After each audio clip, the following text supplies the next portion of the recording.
Sa iba pang balita, sinimulan ng buuin ang MRT prototype train upang matukoy kung akma ito sa kasalukuyang MRT na ginagamit sa bansa.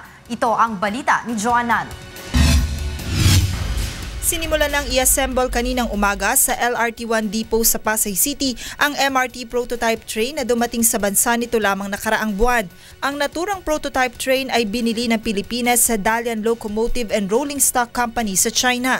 Ang mga Chinese engineer mula sa naturang supplier ang nanguna sa pag-assemble ng bagong MRT prototype.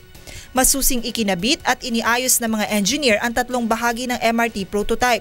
Bahagi ng gagawing testing sa bagong bagon ang pagsisynchronize nito sa signaling power at communication system ng MRT3 na kasalukuyang ginagamit.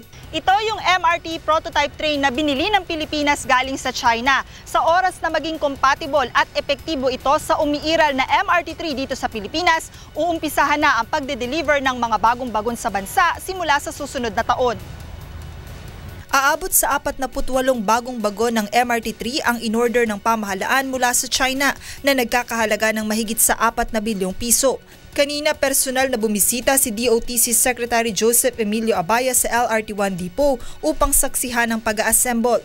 Kumpiyansa rin ng kalihim na dekalidad ang mga nasabing train prototype. Tingin ko malabo naman yung pagkatapos paratingin. Ayaw namin to, soli namin. I think they're in a position to do the adjustment. I don't think that will happen. Dumipensa rin ito sa issue na umano'y may ilang nangangamba at kumukwestiyon sa kalidad ng MRT prototype train.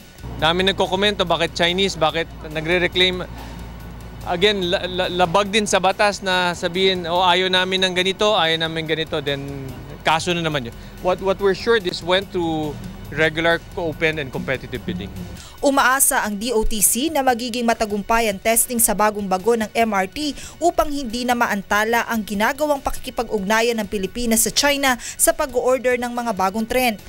Ngayong gabi nakatakdang tapusin ng mga engineer ang pag-assemble sa train at bukas ng madaling araw ay hahataki naman ito upang mailipat sa MRT depot sa Quezon City upang dito isagawa ang iba pang mga testing.